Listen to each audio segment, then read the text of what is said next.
nikah galak jak tajak mengkawin dua, tajak bak tengku mengkawin dua, puput bak tengku. Nikah itu tidak mensyaratkan kehadiran tengku, yang penting wali. Kalau sudah datang ke tengku itu pertanda nggak ada wali. Ingin tengku itu menjadi wali, ini qadhi liar namanya. Kalau sudah nikah di qadhi liar pasti nikah lari, karena liar dengan lari itu hurufnya sama, susunannya beda. Liar, lari. Berjalanlah lewat sampai ke rumah Aminah binti Wahab, langsung dinikahkan. Itu tanpa melibatkan KUA yang ngobot, tanpa melibatkan tuhaput bageci dengku imum, langsung antara dua keluarga. Dan peristiwa ini diabadikan oleh Rasulullah dengan kebanggaan.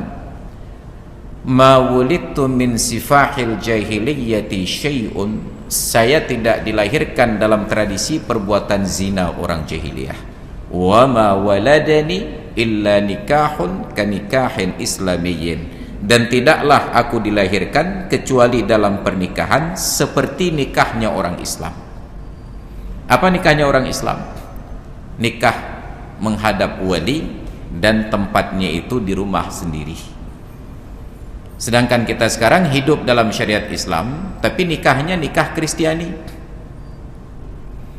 Kenapa? Karena nikahnya di masjid, di mihrab, di depan imam. Coba perhatikan orang-orang Kristen kalau nikah, tetap prosesinya di dalam gereja, di altar, di depan pendeta. Altarnya masjid, itulah mihrab. Mihrabnya gereja, itulah altar, tempat imamnya berada. Pernikahan Islam tidak mensyaratkan kehadiran pengantin perempuan. Yang penting wali, pengantin laki-laki, dan saksi.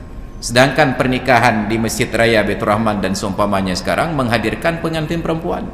Itu pun setelah dicat warna-warni, merah, kuning, kelabu, hijau muda, dan biru. Kamu tipek nama itu.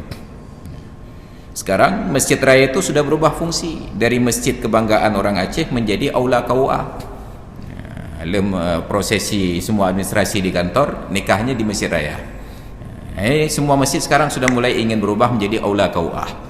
Dan itu tidak mengganggu kenyamanan pemikiran guru-guru kita yang alim-alim ini, termasuklah MPU, lembaga resminya. Nggak bersuara mereka, malah ketika diadakan prosesi ikut hadir, bahagia. Padahal itu pernikahan Kristiani, kita meniru cara mereka. Hanya bedanya, kalau dalam ajaran mereka nikah pendetanya berdiri, pengantinnya berdiri, maka dalam tradisi di masjid duduk, pendetanya duduk, dan juga pengantinnya duduk. Ada pengawanan kan jangan upum itu. Ini di masjid. Kalau dalam ajaran Kristiani, setelah diberkati oleh imamnya, dipersilahkan pengantin pria untuk mencium pengantin wanita.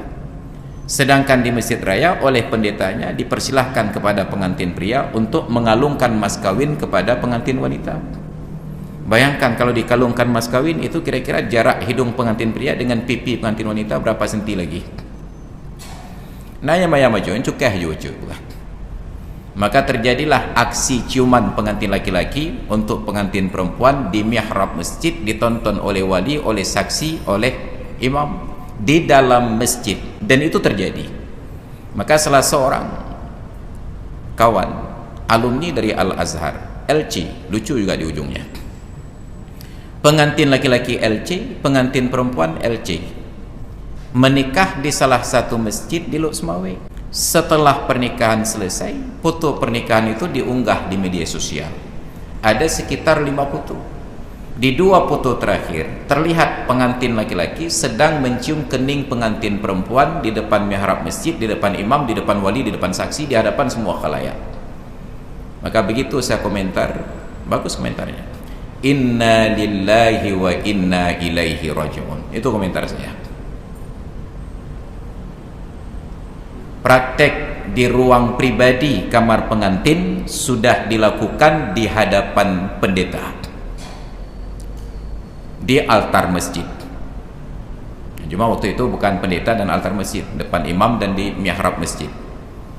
Bayangkan, dan itu tidak mengusik kenyamanan seorang pun dari guru-guru kita. Ini cerita yang tuan ada apa? Kan setiap kali berbicara begini intonasi suara saya naik-naik. Enggak sanggup saya tahan geramnya hati untuk pelecehan syariat dan masjid seperti ini. Tidak ada seorang pun yang berbicara. Nauzubillah. Kenapa? Karena ada keuntungan materi. Karena salah satu prosesinya nanti adalah sedekah salah kadar dari pengantin laki-laki untuk masjid, sedekah salah kadar dari pengantin perempuan untuk kemakmuran masjid. Dan nanti setiap yang terlibat ada sedekah salah kadar juga.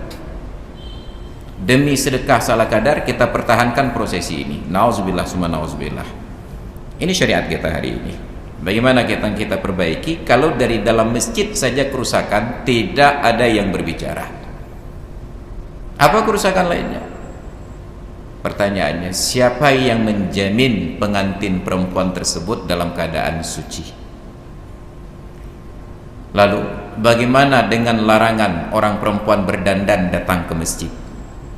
Padahal jangankan untuk prosesi nikah, bahkan sekedar untuk salat berjamaah, sekedar untuk salat walaupun tidak berjamaah, orang perempuan yang pakai wangi-wangian itu dilarang.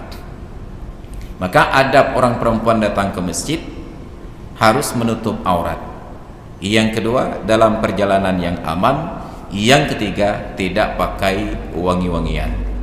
Nya cabai kecat sedemikian meracet sampai kita lupa yang mana wajah aslinya. Ini juga masalah yang lain di negeri ini. Pengantin perempuan tidak percaya diri dengan wajahnya, dan pengantin laki-laki senang ditipu oleh penampilan calon istrinya. Lupa bangai dia.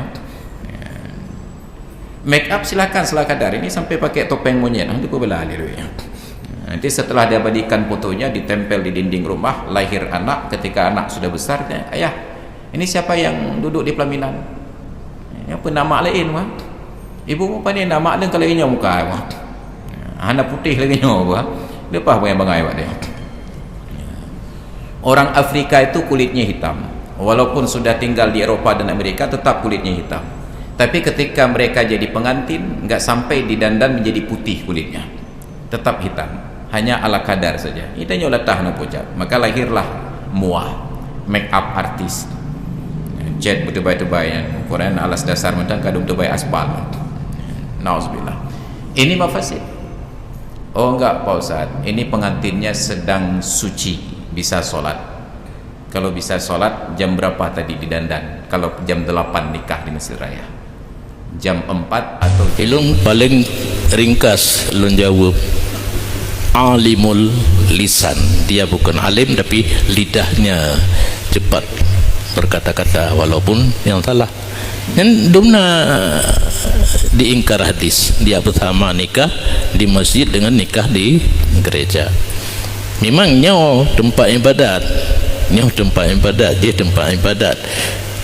Etikat raya gereja bak urang Kristen dengan etikat raya masjid bak yang lain. Itanya na dasar hadis hubiraya sunat nikah dalam masjid kata amai lagi yang gayule Nabi bukan saya irunya bukan kesamaan gereja jika tekun na kalimat serupa tapi tak sama, serupa tentang nikah di tempat ibadat tapi tak sama. Jih getam li Nabi nyo gayu